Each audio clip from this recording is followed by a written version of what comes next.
Hey everybody, thank you so much for tuning in. Thank you so much for joining me on this brand new channel. If you don't know, hi, my name is Jay. I have a main channel called J Money DIY. I have no idea how you would have found me if not through that channel, but if you found me some other way, hi, thank you, welcome, let me know how you found me. And yeah, so today I have a Q&A. And I went over on Instagram, if you're not following me on there, it's jmoneydiy, and I asked if you guys had any questions for me, and y'all came through with some really great questions. The first time that I ever did a Q&A was on my main channel, and I did it live, and all of the questions were about YouTube, and even though I love answering those, these are actually about me, so thanks girl, or boy, or you know, whatever. So let's go ahead and get into it with the very first question, which is probably the most obvious one. By the way, this isn't in any kind of order, and I also didn't do the whole this person asked because a lot of the questions that I did get were very similar. So I just wrote down the ones that, you know.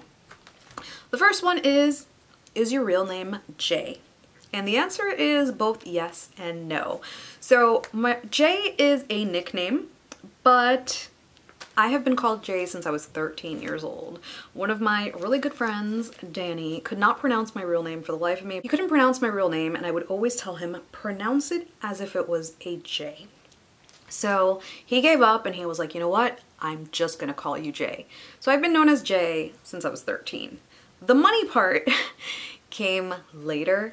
That was when I was working at a hospital. I was like in my 20s, 24, 23, 20 something.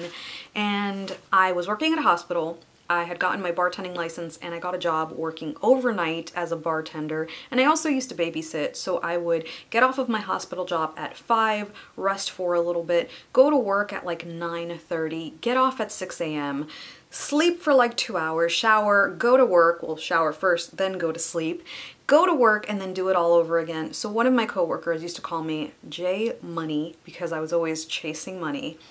And in 2016 or 2011, I opened up YouTube, didn't post a video till 2016, and when I did, I kept J Money. It was videos totally unrelated and that have been deleted, but I never changed the name. And sometimes I think it's hilarious and I'm glad I didn't change it, and sometimes I really regret it. So recently, or maybe not recently, a few months ago, I got mentioned on the Hallmark channel, and I was so proud and so hyped, but I was also so sad because they called me J Munee. So many people have called me J Munee, J Munee, J all sorts of things, and I know it's totally my fault. I probably should have just... Mom, look, I did. What'd you do? I just... What? Oh, you covered her in Play-Doh? Yeah. Do you want to show them? Yeah. That's... And I did her back too. You did her back? Yeah. She looks like, it looks like slime. Yeah. You want to say, everybody, hi, I'm Aria. Hi, I'm Aria. I love you. I love you too. So, back to the name thing. Even though I think it's really hilarious, sometimes I do regret listing my name as J Money. And also, I know that I completely sound like a rapper, which makes me feel bad because if you look up J Money, there's another dude below me. Like, I come up first and then there he is, and he's a rapper. So I feel like I'm upstage in this dude with my Dollar Tree crafts. Or maybe I was just meant to be a rapper. I don't know. But that is the story of J Money. So that is why I called this channel Jay Does It All rather than J Money. Next one is, what is your nationality? And I am Dominicana. I am Latina. A lot of people assume that I am not, and they're really shocked when I speak Spanish, but I do. My parents are from Dominican Republic. I was not born there. Was born in New York, but I consider myself a Floridian, a Miamian, a Hialeah girl, if you must, because that's where I spent most of my life. So that was another question. Where did I grow up? And I grew up in Hialeah, Florida. Miami, Hialeah, whatever. I'm not ashamed to say it. If you're from Miami, you know that Hialeah, la ciudad que progresa, agua fango y factoría. Like, some people look down on it, but honestly, I am very proud that I grew up there. I feel like people from Hialeah have this resilience about them. You know what I mean? You know what I mean. Or maybe you don't, but I like that I grew up there. I had a really great, unique experience. Next question is, how long have you been crafting? And I have been crafting my entire life. Me and my sister have a really, really big age gap. So while I was itty bitty, she was already pretty grown and doing her thing. And I saw my sister as more of a parental figure. So I was kind of just doing my own thing. And one of those things was crafting. I also, and nobody would ever guess it, even my high school friends wouldn't guess it, I'm really, really shy and I hate certain social interactions.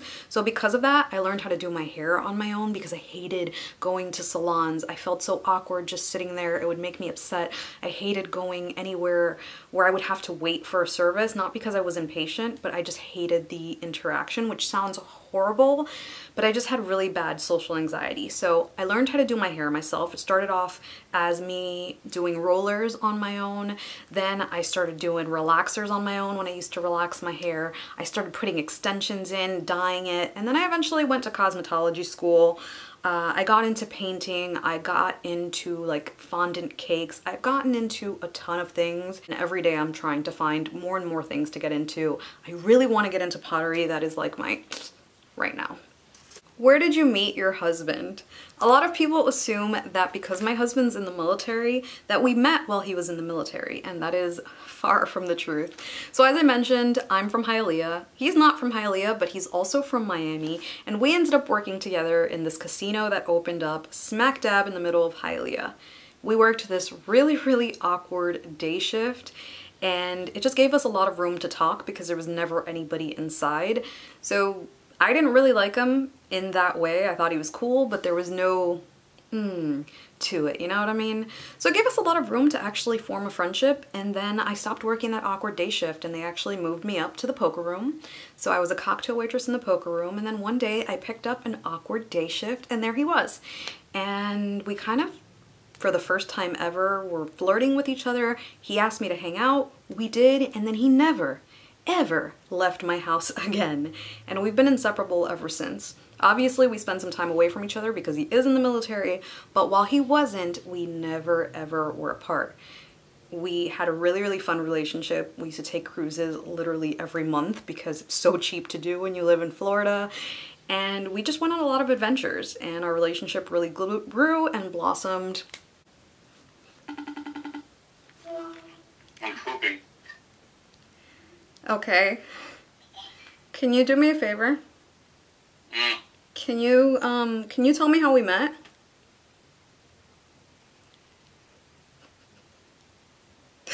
Come on, just like an overview. You don't have to like say the whole story.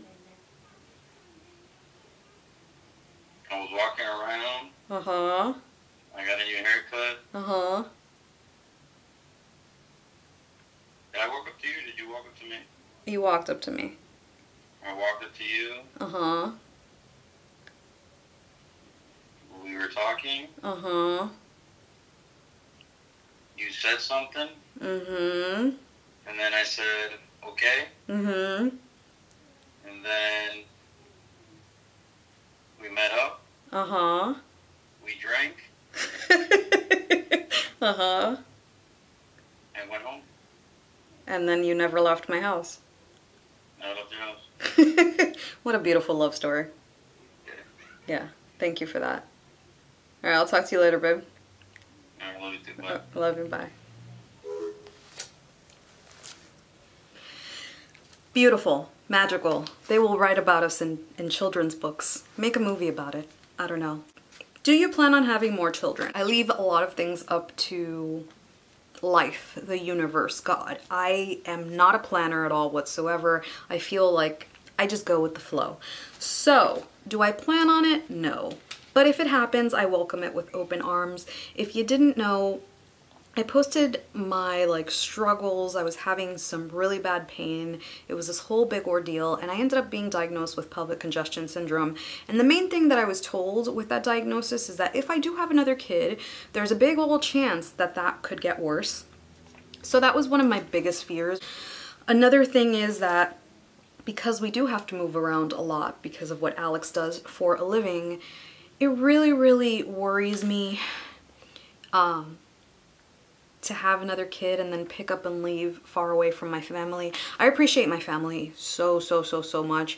When I did go through everything, I was in Virginia and my mom would get on a train and would spend all day on a train and just to come to Virginia to help me out when I was in pain and to take care of Aria. She would take Aria back to Jersey with her, and it was a lot. It was definitely a lot. I went through a lot physically, emotionally. So that's my biggest fear, that it'll happen right when we're about to move and I'll just be in that situation again where I'm far away from everybody. But if it happens and happens and it's what's supposed to happen, and I'll just, you know, go with it. As far as Aria wanting a sibling, which is another question. Oh man, she does not. But let's ask her. So next. Aria. Yeah. Do you want a baby brother? No. Do you want a baby sister? No. But mommy has a baby in her belly. No, I got poopies inside. No, I have a baby. No, there's poopies inside. Just poopies? Yeah. No, Aria, mommy's having a baby. No, yeah. Yeah. No. Yeah. No. You don't want a little brother? No. You don't want a little sister? No. But then you'll have a friend. No. I just don't want. Ari, what's in my belly? Poopies. Poopies? Mommy has a baby. No. So now more into the YouTube questions. What made you start YouTube? And that has a lot to do with my husband and my family. So mentioning the whole military wife thing, everything came very quickly. I had never ever been away from home. I lived in Florida for 31 years, and right after giving birth, 2 weeks later, Alex was already having to go to boot camp. So we temporarily moved to New Jersey with my sister. He went off to boot camp. I stayed with my family. And then when he got back, we had to move to Virginia. So being away from my family in a place that I didn't know anybody at all, super lonely. I wasn't really on a military base, so I really didn't see many people. If I'm being honest with you, I maybe saw 1 or 2 neighbors outside the entire time that we were in Virginia. But I had postpartum very bad for many years, actually. I didn't feel like a normal like myself for a really long time. So I just was so sad, so upset. I felt like I had an identity crisis, and my husband just wanted me to be entertained because it was really hard for me to be in a house with nobody. So he suggested I just start crafting. He knew I liked it, and he was like, why don't you start making cakes, see if anybody wants to buy your cakes. Why don't you start sewing clothes for the baby, which I did, by the way. He just suggested things to keep busy, and it was all fun and it was all fine, but I still felt like I didn't have an identity. I went from being this person who had all of these jobs and all of these, you know, things that were me, to just being someone's mom and wife, which is not bad. I love the title. I love being Aria's mom. I love being Alex's wife. But when you go from being your own independent person to just that in one, like all together, it was a little traumatizing. So one random day, he totally was like, you know, if you want to put it on YouTube, put it on YouTube. And I did, with my iPhone 6 or 5 or whatever. And my very first video was me recreating my baby shower centerpiece. And for that second, that brief second, I felt like I had like my identity back. And I'm getting emotional because I'm an emotional mess. Oh dear. Anyway, sorry. So I felt like I had a little bit of an identity back, and it gave me something to do, and it gave me something to look forward to, and I was able to include Aria. If you look back at that video, Aria's in the video. Then I created her little baby birthday hat, and for a while I thought that channel would be me documenting Aria growing up, and it turned into a DIY channel, specifically Dollar Tree, but that is because I had no money at the time. We were broke. And I didn't know that Dollar Tree DIY was a thing. The only channels I knew of, like when I started, there wasn't 45 YouTubers. There was like seven of them. So that's how I started my channel. I had really bad postpartum, and you know, I needed somewhere to put the energy, and if I'm being honest, the channel really did save, it saved me. It really did. Between my daughter and the channel, you know, obviously Alex, since he was the one that was pushing, it really gave me a sense of identity. So I'm so thankful for it. But what do I want to do with this channel is what I didn't get to do with my last channel, which was I started that channel to document my journey as a new wife, a new mom, a military wife, and I didn't do that, and I kind of regret it because when my daughter's older and she looks back at these videos, I think she's going to want to see herself growing up. She's going to want to see who I was as a new mom, because people do change and they grow and they mature. And I regret not recording that. I regret not documenting that because I fell into a niche, and I'm in no way complaining about that. But it is a deep regret of mine to not have my daughter more involved in the things that I do. So is this going to be a mommy channel? No, absolutely not. I don't think that that's part of what I have planned. I think what I want to do is include my family in more things that I do and more creative outlets that I have. And if this channel does well, great. If it doesn't, it's at least something for me to look forward to and for my daughter to look forward to and see little snippets of her life and my life and Alex's life. This is for me. Another question is, I know that was a little deep, I'm sorry, so let's get into something more non-deep. French fries or mash? French fries, for sure. Seasoned fries specifically, and if the fries aren't seasoned, then waffle fries or curly fries. Regular fries, not so much. Just not so much. So yeah. Do I pour my cereal in first and then milk, or the other way around? And girl, always cereal first and then milk, but, and here's where things get a little weird. I can't drink the milk that's inside the cereal after it's done. So once I'm done, if there's still milk, I just pour myself more cereal. I know, super healthy, but it works for me. It just works. Does anybody else do that? Because I just can't drink that milk. I'm not a milk person, even if it's almond milk. I'm just not. I'm just not. Next question. Do you have a favorite decor style? I do. I really do. And even though on YouTube we follow a lot of trends, mainly because we have to, because if not, I'm not saying we have to like, oh, I'm doing things I don't like. Because if you notice, when glam was big, your girl was not doing glam. It's just blingy stuff is not my thing. But what I'm trying to say is, there are certain things that I love more than others, and my thing is boho and industrial.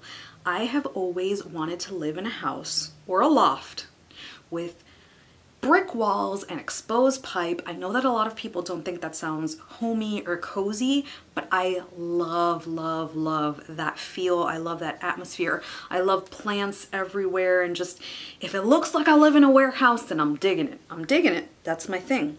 So that is my decor style. I like things with pipes. I like things that look like they were part of a restaurant or a factory. I love it. Which is why farmhouse is definitely my jam, because it does play so well with boho. A lot of people see the styles, and yes, they do clash a bit, but there's elements from it that you can push together. So those are my two things. I really love industrial, boho, farmhouse all together. French farmhouse, not really my thing, but you know, modern and all that, for sure. Where would you like to vacation when all these things go back to normal? I really want to go back to Dominican Republic. I took my daughter there not too long ago, and I regret not documenting that. It was a lot of fun, and she really had a great time. I did record a little snippet of it, but not anything while we were there and having a great time. But Alex didn't get to go with us because of work, so maybe the next time we can go with him. We recently took a cruise and we went to the Bahamas, but I really want to show Alex where my family is from. So, Dominican Republic. How many hours a week do you spend on editing, filming, and basically brainstorming? This is more than a full-time job, and I'm not saying that in any sense, like, I'm not trying to exaggerate it. Like I said, I used to work 3 jobs at the same time, and this is more than that, because there is nobody there to say, hey, it's time to clock out. I edit my videos. There's a lot of people that don't. I'm not speaking for anybody other than myself, but editing is a big deal. I usually edit late at night because I still have to take care of my daughter. I still have to do my thing. I still have to be a housewife. So I'm usually editing late in the night, working when I have daylight and when Aria is preoccupied. Because of this, I did have to put her in school, daycare, whatever you want to call it. So yes, this is my job. That was another question. Is YouTube my job? Yes, I'm very thankful, very blessed, I can't express the words, which is why I always say thank you, thank you, thank you at the end of every video. I always express how grateful I am for you all, because you guys are the reason why I get to bust my butt at home so that I can, you know, be there for my daughter. Even though she's in school, girl, it's only part-time. So YouTube is my job. I do spend a lot of time. I would probably say a good 60 hours. I did cut back on videos. I used to post 3 videos a week, and I've cut down drastically because I realized I wasn't present. I was editing so late that I was exhausted during the day and I just wasn't present. And when I did have little bursts of energy, I'd spend it filming. And what it was doing is it was putting too much pressure on the videos that I had, because if they didn't do well, then it hurt extra bad because I had taken so much of my time and my energy and my love, and I put it into these videos. Like, now that I take my time with it, it's, if a video doesn't do well, yeah, it stings, but I can easily move on. But when I was working to produce and then going to, you know what I mean? It really did a lot to my mental health, so I did scale back a little. Hopefully I can get back into it if I develop better time management skills, but this is a lot of work. I'm not speaking for every YouTuber. Some YouTubers have a very unique editing style where it doesn't take as much. Some YouTubers don't have content where they have to actually create like things, so it's not the same for everyone. But for me, that's how it works. Where do you find your inspiration? So I didn't grow up with a ton of money. I also didn't, I'm just cheap. I'm just cheap. So my favorite thing to do is shop stores that I know that I would never spend the money on. I love going to Anthropologie. I love going to Urban Outfitters. I love going to Pottery Barn. Every store that I know that I wouldn't dish out the money for certain things that they have. I love going. I love seeing their model rooms. IKEA is a good one. Once you see how other homes are decorated, you get ideas of what you would want in yours. And once you see how easy it is to make some of these things, even if they're not the same quality, it just inspires you to create. When did you start seeing growth on your channel? And this is talking about my J Money channel, obviously, not this one. I posted a video, I honestly don't remember completely my journey. I'm really bad with time frames and dates. But I posted my first video and it did really well in my eyes because I was a newbie, and anything more than 0 is well. And I think maybe 5 months into it, I created that crate closet, and it got recreated by a ton of other bigger channels.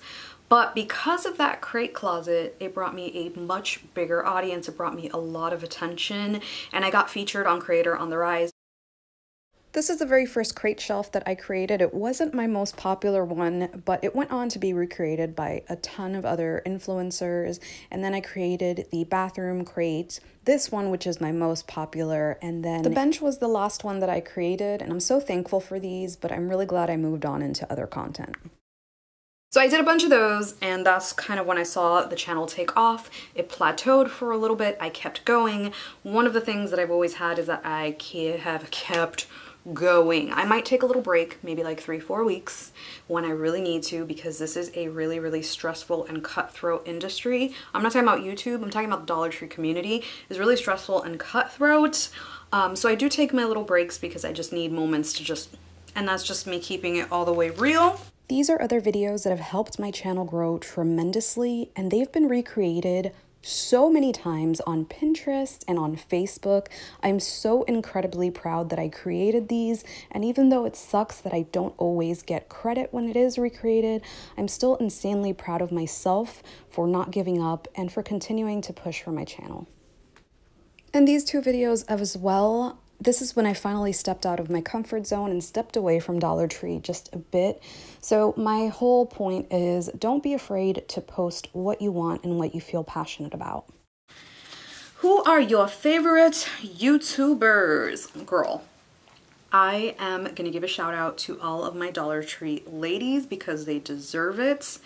I love me some Araceli Chan, some Classy Crafting and Parcel, Measure and Mix, Chic on the Cheap, Glue Guns and Roses, Style My Sweets, Mama from Scratch, Olivia's Romantic Home. Oh my god, Olivia is the sweetest person in the world. If you haven't checked her out, please just check her out. My buddy Natalie Creates Craft, she's a new Dollar Tree creator. But there are so many Dollar Tree creators who I love, and I respect them as creators, and we, you know, chat on a personal level, so it's very awesome.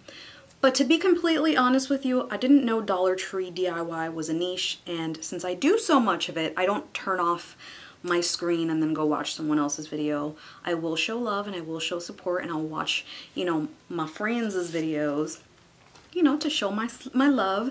But when I do sit down and I watch YouTube, I watch things that are not Dollar Tree related, because it's kind of like getting off of work and still doing work, you know what I mean? So I do watch Ask a Mortician. If you haven't seen her, it's really, really cool. She is a mortician who answers a lot of questions about what happens, you know, to bodies. And that sounds super creepy, but trust me, the way she does her content, super interesting, super duper interesting. I also, let's see who I'm watching. I forgot to mention Daily DIYer, by the way. She is a sweetheart too. I'm looking at like the channels that I have watched recently. I love me, and this is just when I'm driving and taking long drives.